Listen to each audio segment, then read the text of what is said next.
का, सपना देखने का पर नियंत्रण है आपका? सपना अगर कोई देखता है तो उस पर कोई नियंत्रण नहीं है। सपना देखने की आज़ादी है। जब नींद में आदमी सोता है तो सपना देखता है, तो सपना तो वो काफ़ी 20 साल से देख रहे हैं। 20 साल से लगातार सपना देख रहे हैं, आगे भी 5 साल देखेंगे सपना। पनोरमा ग्रुप, जो सोचता है वो करता है। आपके अपने सपनों का आशियाना।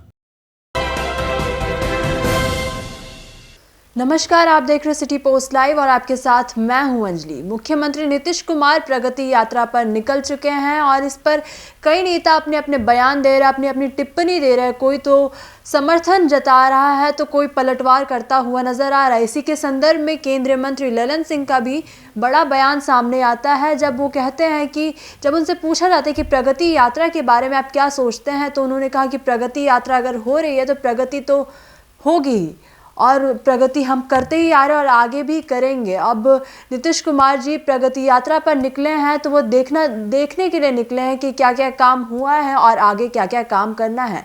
इसी के बाद तेजस्वी यादव को लेकर उनसे सवाल पूछा गया कि तेजस्वी यादव भी आने वाली 2025 के आगामी चुनाव को लेकर बहुत ही ज़्यादा कॉन्फिडेंट नज़र आ रहे हैं। इस पर आपका क्या विचार है? तो उन्होंने कहा कि तेजस्वी यादव सपने देख रहे हैं और सपने पर किसी का नियंत्रण नहीं रहता। अगर वो सपने देख रहे हैं तो इस पर हम रोक नहीं लगा सकते। वो 20 साल से सपने देख रहे हैं, आगे भी 5 साल वो सपने ही देखेंगे। अपने इस बयान के साथ साथ उन्होंने और क्या क्या कहा, पहले आप वो सुने। देखिए, आदरणीय प्रधानमंत्री नरेंद्र मोदी जी का संकल्प है 2047 में विकसित भारत बनाने का, आत्मनिर्भर भारत बनाने का, और उसमें सबसे बड़ा योगदान युवा शक्ति का। अगर युवा शक्ति मजबूती के साथ देश निर्माण में लगेंगे तो आत्मनिर्भर भारत और विकसित भारत बनाने का सपना साकार हो पाएगा। और इसलिए आदरणीय प्रधानमंत्री जी ने जो सरकारी विभागों में नौकरियों में आरक्षण की रोजगार की जो परंपरा प्रारंभ की है वो लगातार जारी है। और सिर्फ रोजगार सरकारी सेवाओं के माध्यम से, सरकारी नौकरी से ही नहीं होते हैं। रोजगार के कई और प्रयास, बहुत ही क्रांतिकारी कदम जिसको कह सकते हैं, उठाया गया।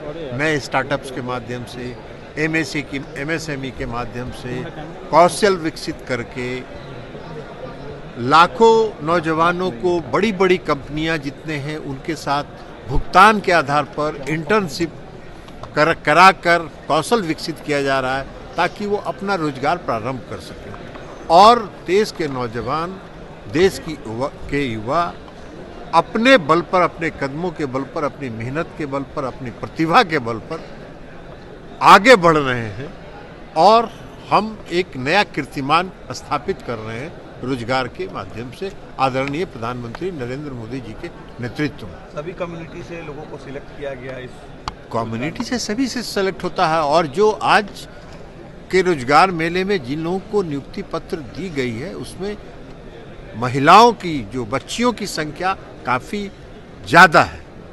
और यह आदरणीय प्रधानमंत्री नरेंद्र मोदी जी के जो नारी सशक्तिकरण, महिला सशक्तिकरण की जो सोच है उसको और बल देता है और ताकत देता है। नीतीश कुमार जी आज प्रगति यात्रा पर निकल गए, कितना इम्पैक्ट पड़ेगा सर इस यात्रा का? प्रगति यात्रा का तो प्रगति ही न होगा, प्रगति यात्रा का इम्पैक्ट क्या होगा?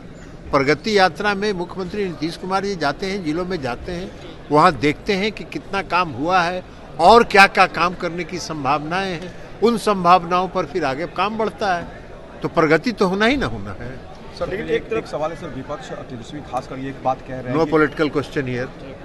सरकारी रोजगार से सर है सर, लगातार एनडीए की सरकार रोजगार दे रही है, मगर तेजस्वी काफ़ी कॉन्फिडेंट है कि हम लोग सरकार को बदल देंगे, युवाओं को इतना नौकरी उनको बदलने का, सपना देखने का पर नियंत्रण है आपका?